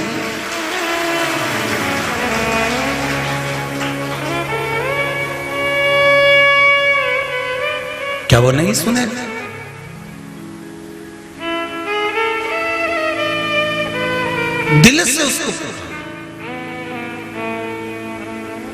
दिल से उसको पुकारने का प्रयास करो। शिव महापुराण की कथा कहती है, मानव का शरीर जो मिला है ये भगवत स्मरण के लिए मिला है। पार्वती जी कार्तिकेय को करें कि ये जीवन फिर नहीं मिलना है, जो मिल गया फिर प्राप्त नहीं होगा। और अगर मिल भी गया तो ना जाने कौन सी योनि में पड़े रहेंगे। अपन एक दूसरे को पहचानेंगे कि तुम मेंढक बन गए कि मेंढकी बन गए, तुम कछुआ बन गए कि छिपकली बन गए। ये कौन एक दूसरे को पहचानेगा कि कौन क्या बना? हम तो अभी भी नहीं पहचान पाते कि कौन क्या बन गया। तुम्हारे घर पर बकरी आए तो तुम पहचानते हो कि ये हमारी मौसी है, फिर भी पूरा घर छोड़कर तुम्हारे दरवाजे पे आके खड़ी होती है तो पहचानो ना कि दिन में 1 बजे काय को आती है। पहचानो कि तुम्हारी पड़ोसन कोई मर गई होगी, वो हमेशा 1 बजे दोपहर में चाय पीने आती थी, अब बकरी बन के आ रही है। सारी दुनिया का ओटला छोड़कर बकरी तेरी ओटले पे क्यों बैठती है? कहीं कहीं के ओटले पर कुत्ते को भगा दो, डांट दो, डंडे से पीट दो तो भी वो कुत्ता उसी के ओटले पे बैठता है। अब वो पहचान थोड़ी ना आता कि ये कुत्ता कौन था। अपन पुराना अंदाजा लगा के बैठो कि आखिर ये कुत्ता कौन था। ये कुत्ता कौन था, ये कुत्ता कौन था, तब ध्यान में कहीं का आ जाए, तब समझ में आ जाए कि भैया हमारा वो पहचान वाला दिन भर ओटले पे बैठा रहता था, यहीं बैठ के गप्पे मारता था, बेचारा का एक्सीडेंट हो गया, निपटी गया, अब वो कुत्ता बन के यहीं बैठी गया। कौन पहचाने किसको?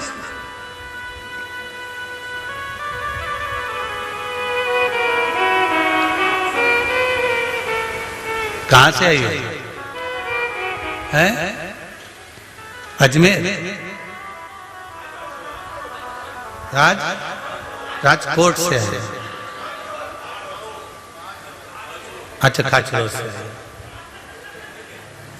कुछ कहना है? दे जरा माइक, दे जल्दी से। पर इसके बाद मौका नहीं देंगे क्योंकि कथा बहुत सारी रही है, इसलिए जल्दी जाओ, जल्दी ले जाओ, एक दूसरे को देना, जल्दी ले दो। हाँ, देते जाओ। श्री शिवाय नमस्ते। शिवाय नमस्ते। कहाँ से आई है बहन? मैं खाचरो से आई हूँ। क्या नाम है आपका? मेरा रेखा कुंवर है जी, बोलिए। मेरे मिस्टर है ना, इसमें कोऑपरेटिव बैंक में थे जी, और 1 करोड़ का घोटाला हो गया था जी, तो मैं यहाँ आई थी जी, तो यहाँ से थोड़ी मिट्टी लेके गई थी जी, जी, और उनको अधिकारी ने उज्जैन बुलाया था। जी, जी। तो फिर मैंने वो मिट्टी दी कि आप लेके जाओ। उनकी जेब में रख दी थी मिट्टी? हाँ, मैंने जेब में लाल कपड़े में बांध के रखी थी। जी। तो वो लेके गए और वहाँ से फोन आया कि मेरे को चार्ज मिल रहा है, तो मैं लूँ के फिर बाद में लूँ? तो मैंने कहा सोमवार को लेना, भोलेनाथ का व्रत है। तो मैंने 1 सोमवार करा पशुपतिनाथ का और मेरे इनको चार्ज मिल गया। बधाई हो आपको, बाबा की कृपा हो। अब वापिस चार्ज मिल गया ना? और एक और है जो है ना, ये बिलपत्र देने शुरू किए 1 महीने से, तो उनके अन्याय हो गया था जी। तो अन्याय वो रोज बिलपत्र खाते थे तो उनका अन्याय खत्म हो गया। परसों रिपोर्ट करवाई थी। आ गई है रिपोर्ट? अन्याय समाप्त हो गया ना? बस ठीक है, बैठो। श्री शिवाय, बहुत बहुत बधाई आपको कि बाबा ने आपके ऊपर से इल्जाम हटा दिया और वापिस बाबा ने चार्ज देकर वापिस बैंक में लगा दिया। हर हर महादेव। वो कुबेरेश्वर है, बाबा की कृपा ऐसी बनी रहे। बैठिए। शिव कृपा बिना नहीं हो सकता महादेव। उसकी फिर कहूंगा, बहुत दूर जाकर नहीं कहना हमको। हम जहां बैठे हैं, जिस जगह बैठे हैं, भले टीवी के सामने, भले मोबाइल के सामने, दिल से उससे कह दो कि तेरी आज मुझे जरूरत है, तू हो मेरे साथ।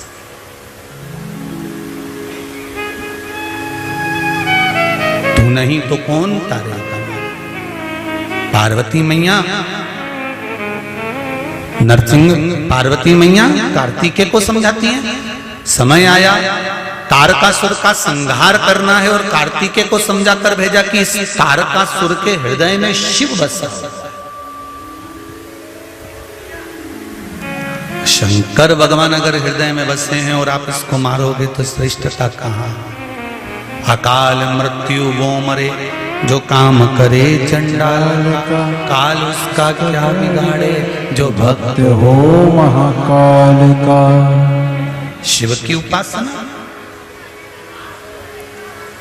शंकर की आराधना, ये शिव भक्ति के बिना प्राप्त नहीं हो सकती। शिव भक्ति की महाराज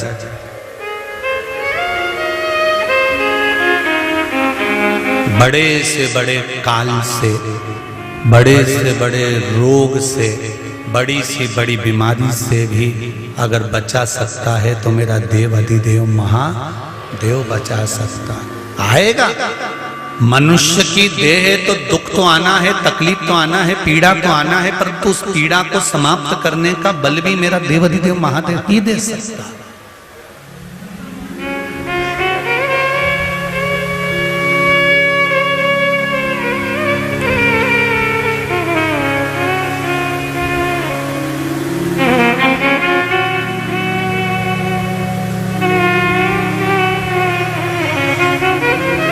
शिव के सिवा कोई नहीं दे सकता, शंकर के सिवा मुश्किल है। शिव पुराण कर रही है, भगवान शंकर का संवाद कर रहा है। तारकासुर के हृदय में शिव बसा है, इसलिए उन्होंने जो वर मांगा था वो ये मांगा था कि मरूंगा तो शंकर भगवान के पुत्र के द्वारा मरूंगा।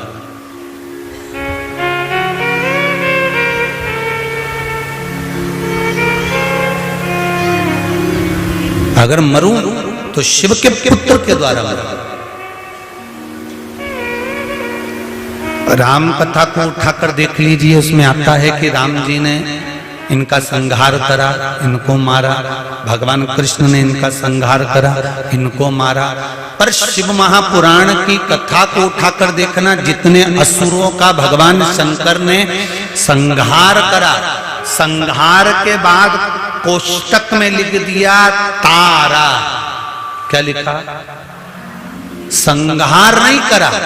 पूरी गीता प्रेस गोरखपुर की शिव महापुराण की कथा को हिंदी की भी उठाकर देखोगे, जिन जिन असुरों का शंकर भगवान ने संहार करा उसके कोष्टक में लिखा संहार, फिर लिख दिया तारा।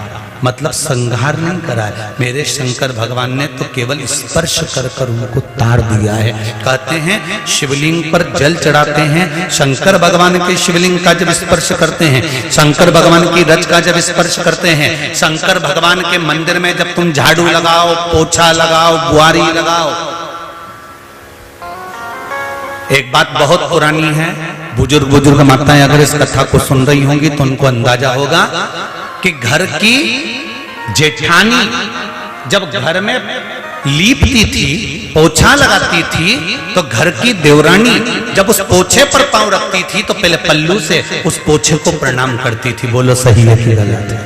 पहले उसको प्रणाम करती थी कि मेरी जेठानी का हाथ लगा है, मेरी जेठानी ने इस जगह पर पोछा लगाया है, मेरी जेठानी ने इसको गाय के गोबर से लीपा है, मेरी भाभी ने, मेरी ननन ने इसको लीपा है। तो भाभी अगर पांव रखती थी तो पहले उसको प्रणाम करती थी, इस गोबर को लीपे हुए को। तो लोग कहते थे क्यों प्रणाम कर रहे हो? अरे मेरी ननन ने लीपा है, मेरी जेठानी ने लीपा है, मेरे उनने लीपा। तो लीपन को भी प्रणाम किया जाता है। कभी आप लोग शंकर जी के मंदिर जाएं, शिव मंदिर जाएं, शंकर जी के मंदिर में जब झाड़ू लगाएं, पोछा लगाएं, शिव जी के मंदिर को जब साफ करें, करते हो आप लोग जाके साफ? शिव मंदिर को करना चाहिए।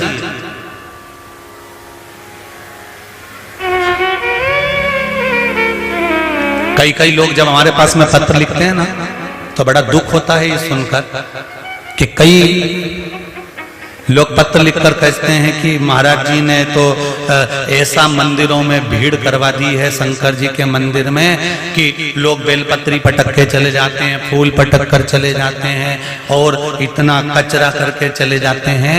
पर मेरा विश्वास कहता है सावन के महीने की शिव पुराण में कि ऐसा कोई मंदिर नहीं होगा जिस मंदिर में कचरा होगा, क्योंकि शंकर के भक्त उसको साफ कर रहा है। जो लोग कहते हैं कि मंदिर में कचरा हो गया, उनकी बुद्धि में कचरा भरा हुआ, इसलिए मंदिर में कचरा दिख रहा है। कई लोगों के पत्र आते हैं, हमें सवेरे 5 बजे से मंदिर खोलना पड़ता है, रात को 10 बजे तक भीड़ लग जाती है इतनी। अरे तो पहले अंदाजा लगाओ कि शिव मंदिर में कोई नहीं आता था, तो तुमको सोचना था कि शंकर के मंदिर में कोई आता नहीं है। आज तो ब्राह्मण हो चाहे संत हो, नगाड़े बजा बजा कर कहना चाहिए कि मंदिरों में भीड़ बढ़ गई। प्रसन्नता होना चाहिए। जिन जिन ने पत्र लिख कर भेजा वो पत्र में उनके मंदिरों के नाम लिखे, सिग्नेचर करें। वो तो हम आस्था चैनल पर दिखा नहीं रहे। सोचना चाहिए कि मंदिरों में सनातन धर्म का आदमी दूसरे धर्म में जाए तो तुम्हें अच्छा लग रहा है। सनातन धर्म का आदमी दूसरे धर्म में घुस रहा है तो तुम्हें अच्छी लग रहा है, खुशी हो रही है। और आज सनातन धर्म का बच्चा शंकर मंदिर में जाकर 1 लोटा चला रहा है। भले नहीं है किसी के पास में रुपया, तो क्या रुपया चढ़ाना जरूरी है कि 10 रुपए चढ़ाओ कि 50 रुपए चढ़ाओ? एक ने पत्र में लिखा है कि पंडित जी को बोलो सीओर वालों को कि जितने लोग दर्शन करने आए उनसे कहो कि यहाँ पर 10 रुपए चढ़ा कर जाओ। काहे को बोले सीओर वाला महाराज? नहीं है किसी की कैपेसिटी चढ़ाने की, नहीं है किसी के पास धन चढ़ाने का। जरूरी है कि 10 रुपए चढ़ाएगा कि 50 रुपए चढ़ाएगा? 1 लोटा पानी लेकर अगर सनातन धर्म का कोई व्यक्ति शंकर मंदिर जा रहा है तो आज सनातनी जाग रहा है, दूसरे धर्म को ठोकर देकर अपने धर्म में आ रहा है। तुम्हें खुशी होना चाहिए, मंदिर में नगाड़े बजाना चाहिए। मंदिर में ढोल बजाना चाहिए, आतिशबाजी चलाना चाहिए कि सनातनी फिर जाग गया और शंकर मंदिर में आकर खड़ा हो गया। और तुम रो रहे हो कि हमें सुबह 5 बजे से मंदिर खोलना पड़ता है, तो 10 बजे तक खोलना पड़ता है। मेरा विश्वास कहता है ऐसा कोई मंदिर नहीं जिसमें भक्त सफाई नहीं करते होंगे। बोलो रीजी सही है कि गलत है? एक एक शंकर के मंदिर में लोग जाते हैं तो सफाई कर कर आते हैं।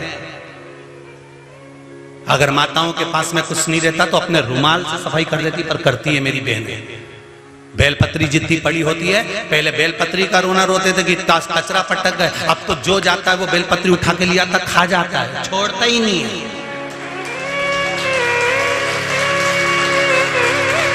अरे सुधर जाओ रे, और नहीं सुधरो तो सिधर जाओ रे, थोड़ा तो सुधरो।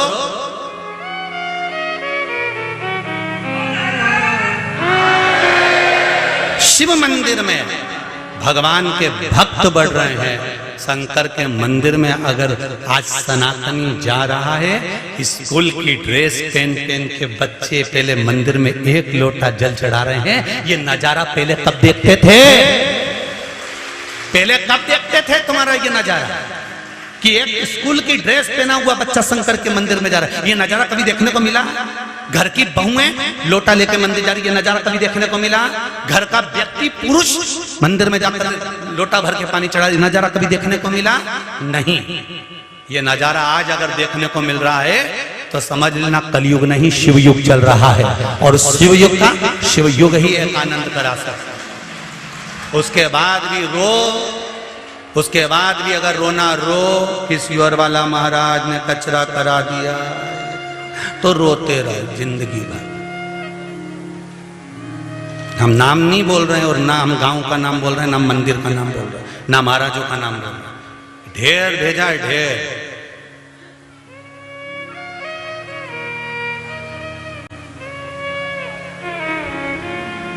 सबरो, अगर आज सनातनी नहीं जागा तो जिंदगी भर रोना पड़ेगा। दूसरे लोग तो तैयारी में बैठे हैं कि 60 साल में ये 2060 आएगा और एक एक सनातनियों को हम दबाकर अपनी सत्ता स्थापित कर देंगे। पर वो तो मेरे शंकर का गुणगान गाओ, जो ये शिव महापुराण की कथा मिल गई, जो वापिस सनातनी जाग गया। गुणगान गाओ शंकर जी का, मेरे महाकाल राजा का, मेरे विश्वनाथ का। उसका स्मरण करो, उसकी भक्ति को धारण करो।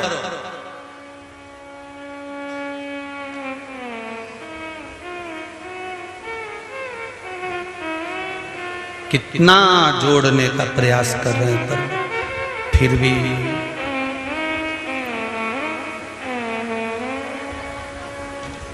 पशुपति व्रत माताएं करने आती हैं, प्रसाद छोड़ के जाती हैं। उस प्रसाद को इकट्ठा कर लिया करो, बच्चों में नहीं बटे, बड़ों में नहीं बटे तो गौ माता को दे दिया करो। जो, और ऐसा तो नहीं होगा कि 1-1 किलो छोड़ के जाती होगी। इतनी भी धर्मात्मा कहीं की नहीं रहे। लाती भी होगी तो 1 कटोरी, 2 कटोरी, 3 कटोरी, इससे ज्यादा कहीं लाए। थोड़ा जागने का प्रयास करिए, जीवन का आनंद पाओगे महाराज। शिव भक्ति, शंकर का स्मरण, शिव का अनुमोदन, शंकर की भक्ति का गुणगान हमारे जीवन की सार्थकता है। और फिर निवेदन करूंगा, यहां आने से पहले अपने गांव के जो शिव मंदिर हैं उसका स्मरण करना, उसका अनुमोदन करना, उस शिव मंदिर का गुणगान करना, अपने आप सुख का अनुभव। तारकासुर को मारो, पर एक बात याद रखना, तारकासुर को मारना नहीं है, तारना है, क्योंकि तारका के हृदय में शिव बसा हुआ है।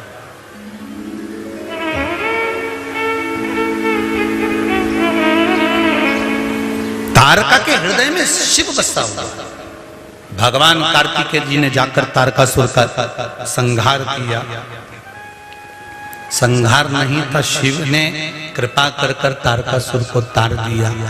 वो जो बाण छोड़ा गया था वो तारकासुर के हृदय को नहीं लगा, वो तारकासुर के शरीर में लगा।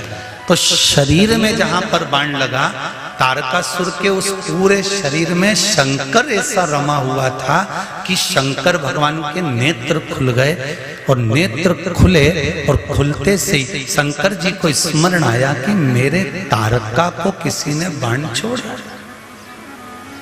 बहुत ध्यान देना, 3.5 करोड़ रोम छिद्र मनुष्य के शरीर में है, 21,600 श्वास मनुष्य के शरीर से प्रतिदिन निकलती है, प्रतिदिन। अब प्रत्येक श्वास में तुम अगर भगवान का भजन कर रहे हो तो जिस श्वास को भगवान ने आखिरी बनाया है उस श्वास में भी भगवान का नाम आ गया, भगवान का स्मरण आ गया, तो तुम्हें लेने के लिए यमराज नहीं आएगा, तुम्हें लेने के लिए यम नहीं पहुंचेगा, तुम्हें लेने के लिए नंदी पर चढ़कर देवाधिदेव महादेव ही पहुंचेगा, कोई दूसरा नहीं पहुंच सकता। कौन पहुंचेगा? वो पहुंचेगा शिव ही। शिव कथा कह रहे, भगवान शंकर का गुणगान कर रहे, शिव स्मरण कर रहे। तारकासुर के शरीर के एक एक रोम में शंकर समाये हुए हैं, शिव समाये हुए हैं।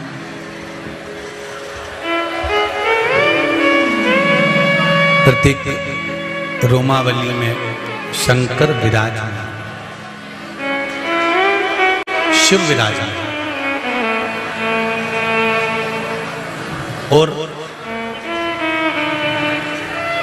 जब प्रत्येक रोमावली में शिव विराजमान है, भगवान शंकर बैठे हुए हैं, तो ये निश्चित था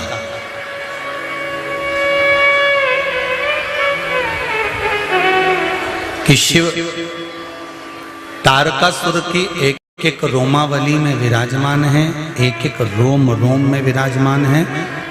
तारकासुर के प्रत्येक रोमावली में अगर शंकर भगवान बैठे हुए हैं, विराजमान हैं, तो जहां बाण छोड़ा गया शरीर में जहां लगा वहां शंकर ही विद्यमान थे। तो षडानंद कार्तिकेय ने ये भाव व्यक्त किया कि पिताजी मैंने तारकासुर को मारा नहीं है, तार दिया। बैठो बहन, अभी बोलते, बैठो बैठो बैठो।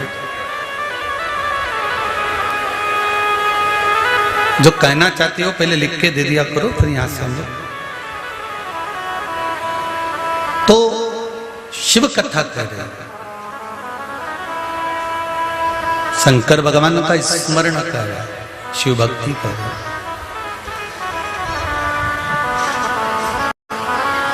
तारकासुर मरा नहीं, उसको तार दिया।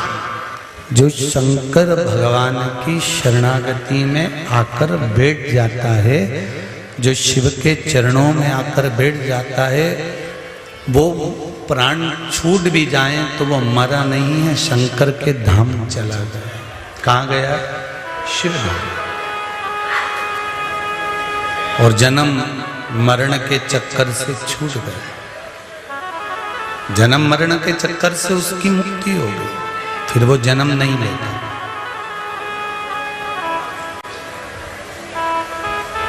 पहले भी कथा में कहा, फिर कह रहे हैं, मृत्यु निश्चित है, आएगी, पर भगवान से ये प्रार्थना करना कि भोलेनाथ तेरा भजन करते करते, तेरा स्मरण करते करते, तेरी पूजन करते करते, तेरा नाम जाप करते करते हमारे प्राण छूट जाएं, वो अच्छा। पलंग पर मत पटकना, शरीर को सड़ाना नहीं, गलाना नहीं, बेकार नहीं करना, कि बाद में भोग ना पड़े और कोई करने वाला नहीं मिले, ऐसा शरीर मत बनाना, ऐसा शरीर मत बनाना जिसको लोग भी कहें कि ये शरीर बेकार हो गया, अब तो इसको छूट जाना चाहिए।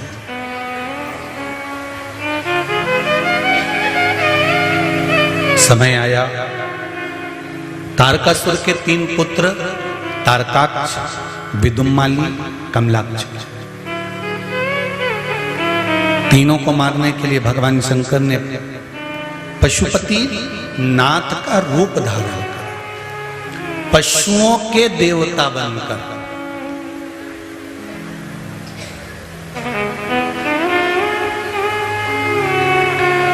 अब एक प्रश्न खड़ा हो जाता है कि गुरुजी, पशुओं के देवता पशुपतिनाथ हैं, तो फिर पशुपतिनाथ की आराधना तो मनुष्य क्यों करता है? अब आप मानव का इतिहास ढूंढ के लाइए।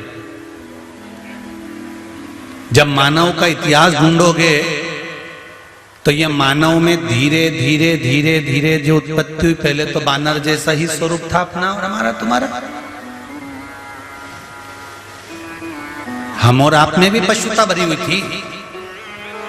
आज भी पशु के दो लक्षण मानव में से समाप्त नहीं हुए, एक काटना, दूसरा नोचना।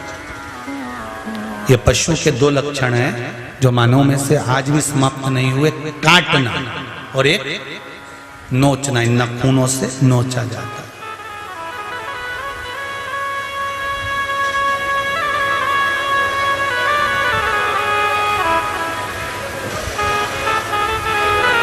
आज भी ये दो लक्षण समाप्त नहीं हुए, चल रहा है।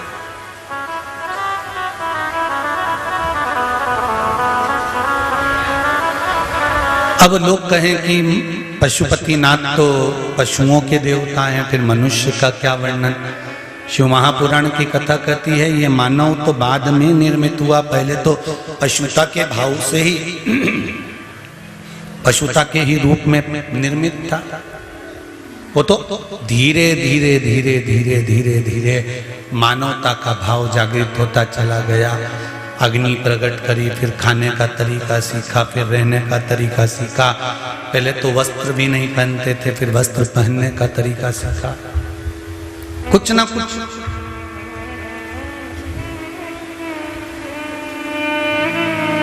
स्वरूप बदलता गया।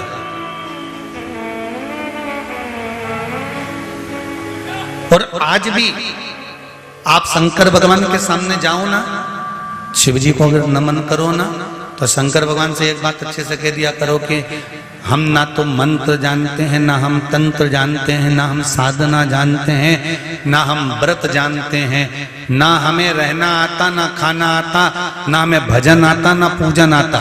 वो तो तुम जैसा करवा रहे हो हम वैसा कर रहे हैं। हमारी पूजा अगर गलत भी हो तो भी उसको स्वीकार आपको करना है, और सही भी हो तो स्वीकार।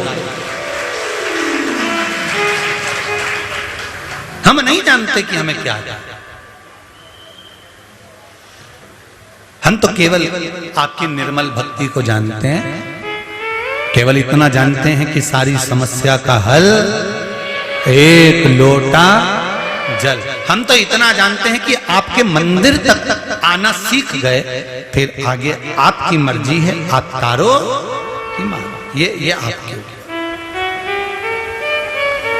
अरे भाई, चांदी काली हो जाती है तो उसको सुनार के यहां ले जाया जाता है कि चांदी को उज्जवल कर दो। बर्तन काले हो जाते हैं तो ताम्रकार के यहां ले जाया जाता है कि बर्तन को उज्ज्वला कर दो। शरीर बेकार हो जाता है तो डॉक्टर के यहां ले जाया जाता है कि शरीर ठीक कर दो। और अगर मन बेकार हो जाए तो सदगुरु के पास ले जाया जाता है कि इसको ठीक कर दीजिए। इस मन का अगर कोई डॉक्टर है, इस मन को अगर साधने वाला कोई है, इस मन को अगर कोई स्वच्छ बना सकता है तो वो भगवान देव अधिदेव महादेव कर सकते। ये श्रेष्ठ है।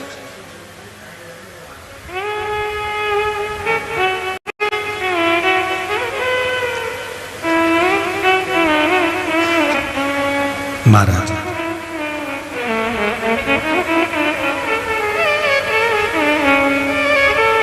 शिव भक्ति कर ले।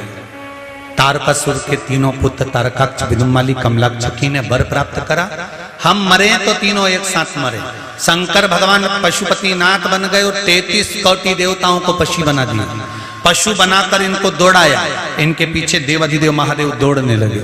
शंकर भगवान दौड़ते दौड़ते दौड़ते दौड़ते सारे देवताओं को इन तीनों की पुरियों में पहुंचा दिया। इन तीनों को निकालकर एक जगह पर खड़ा कर दिया। शंकर भगवान ने अपने सींग और खुर के माध्यम से इनको मारना चाहा। जब इनमें से एक नहीं मरा, तारकाक्ष ने पीछे से फरस का प्रहार कर दिया, भगवान का शीश कटकर नेपाल में गिर गया। वहां पशुपतिनाथ के रूप में भगवान विद्यमान हो गए, धड़ केदारनाथ के रूप में विद्यमान हो गया। शिव जी उसी केदारेश्वर में से प्रकट हो गए, हाथ में त्रिशूल लेकर तीनों का संहार कर दिया। तीनों का भगवान पशुपतिनाथ के रूप में विराजमान हो गए। पशुपतिनाथ का जो आप व्रत करती हो सोमवार को, निवेदन है सावन के महीने में अगर सोमवार के व्रत करती हुई आई हो तो आप पशुपति व्रत छोड़ देना, बाद में करना। अगर श्रावण के व्रत आप नहीं करती हो, चतुर्मास नहीं करती हो, तो फिर आप पशुपति व्रत कर सकती हो, सावन भी उठा सकते, मना नहीं। अगर सोमवार के व्रत सावन के नहीं करते हो तो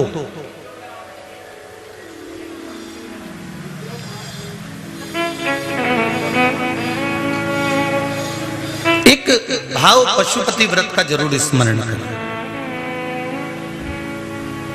जो भी प्रसाद का निर्माण करें, आपने खीर बनाई, आपने हलवा बनाया, सीरा बनाया, आपने पेड़ा बनाया, या कोई मूंगफली का दाना सेक कर गुड़ मिला के पट्टी बनाया, चक्की बनाया, जो भी बनाया आपने, आटा सेक कर पंजेरी बना ली हो, मीठा धूली बना ली हो, कुछ भी आपने जो बनाया है भगवान के लिए, एक स्मरण रहे कि कढ़ैया में उतना ही बनाया जाए जितना आपको 3 हिस्से करना है। कढ़ाई में ज्यादा छोड़ना नहीं है, रखना नहीं है, उसमें से लेकर जाना। अगर परिवार के लिए बना रहे हो और भगवान के लिए बना रहे हो तो वो भगवान स्वीकार नहीं करता। शिव जी को पूर्णता का भाव लगता है। क्या लगता है भगवान को? पूर्णता का। एक बेलपत्र भी अगर आप भगवान शंकर को चढ़ा रहे हो ना, 50 बेलपत्र आपके पास में है, टूटी फूटी है, आप छोड़ दो। जरूरी नहीं है कि हमको 1.25 लाख चढ़ाना है, जरूरी नहीं है कि हमको 108 चढ़ाना है, जरूरी नहीं है कि हमको 50 चढ़ाना है। जरूरी है एक बेलपत्र लेकर गए हो, ठीक है, नहीं लेकर गए तो शंकर भगवान पर से उठाकर धोकर फिर चढ़ाए। पर अभी बारिश चालू हो गई है, आप सबसे एक निवेदन है, अगर बेलपत्र चढ़ाने का हमको शौक है तो एक बेलपत्र का वृक्ष लगाने का भी शौक उत्पन्न करो और उस बेलपत्र के वृक्ष को बढ़ाओ। अपने जीवन में एक बेलपत्र का वृक्ष लगाओ और उसमें पानी देने रोज जाओ, प्रतिदिन जाओ, खाद डालो, पानी डालो, जिससे बेलपत्र का वृक्ष लगे। केवल वृक्षारोपण का फोटो नहीं खिंचवाना।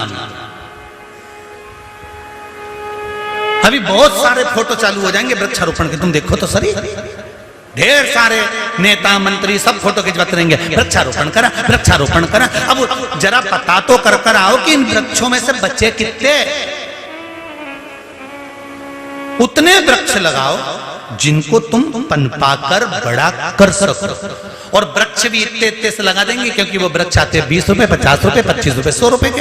अब बड़ा वृक्ष लाओ तो महंगा है, तो बड़ा वृक्ष कौन ने कहा कि तुम बाजार में लेने जाओ? छोटे से वृक्ष को अपने घर में लेकर आओ, गमले में लगाओ, बड़े गमले में लगाओ। जब वो 1 साल का हो जाए, जैसे अपने घर में बेटी को बड़ा करते हैं फिर उसका ब्याह करते हैं, ऐसा मन में एक सोच बनाओ कि हम बेलपत्री का पौधा नहीं ला रहे, हम पार्वती जी को घर में ला रहे हैं छोटी सी। उस पार्वती को साल भर बड़ा करूंगी, बड़ा कर फिर उसका ब्याह करूंगी, शंकर जी के मंदिर में लेके जाऊंगी, शंकर जी के मंदिर में सामने रखूंगी, मंदिर में रखने के बाद शंकर जी पे एक लोटा पानी चढ़ाऊंगी, उस पानी को लाकर शंकर जी पे से 7 बार घुमाकर पार्वती के रूप में बेलपत्री के पेड़ में चढ़ाऊंगी। चढ़ाने के बाद शंकर जी से कह दूंगी पार्वती को ब्याह तेरा साथ कर दिया है। इस पौधे को मैं बगीचे में जाकर लगाऊंगी। जब वो 1 साल का बड़ा पौधा लगेगा तो फिर जल्दी से मरेगा नहीं, वो बढ़ता ही चले जाएगा। इसलिए निवेदन है कि अगर वृक्षारोपण करना है, छोटा सा वृक्ष लाओ और दुकान वाले से कह के आना, देख रहे डंडी वंडी मत दे दीजो रे छोरा। अपन भी जब छोरी का ब्याह करें, छोरा का ब्याह करें, सब देख के तो आए मुंडा मुंडा कैसी लगे हो, कहीं ऐसे ही हो जाए। तो अपन पौधा लाओ, छोटा सा लाओ, पहले उसको बड़ा करो, बड़ा कर कर फिर वृक्षारोपण करो, जिससे वो वृक्ष लगे तो अपने को लगे कि मैंने इतना बड़ा वृक्ष कर कर लगाया है, बगीचे में लगाया है, अब मरेगा नहीं। मैंने क्या किया यूं कि पानी डालते रहेंगे, भले 15-20 दिन में जाके पानी डाल दूंगी, पर उसको मैं बड़ा कर दूंगी। वृक्षारोपण करो, बेलपत्री का पौधा लगाओ, शमी के पत्र लगाओ, जिससे ये बेलपत्री हम रहें चाहे ना रहे, शंकर भगवान को उस डाली में से बेलपत्र टूट कर चढ़ती रहे। यही बाबा से प्रार्थना करते रहो। भाव भक्ति से भगवान पशुपति व्रत धारण करे हैं। पशुपतिनाथ भगवान की जय। भगवान शंकर के पुत्र श्री गणेश जी, कार्तिकेय जी की झांकी आ रही है, सुंदर दर्शन करेंगे। और कल कथा 6ठे दिन में प्रवेश करेगी। आनंद से 7 दिन की शिव महापुराण की कथा है।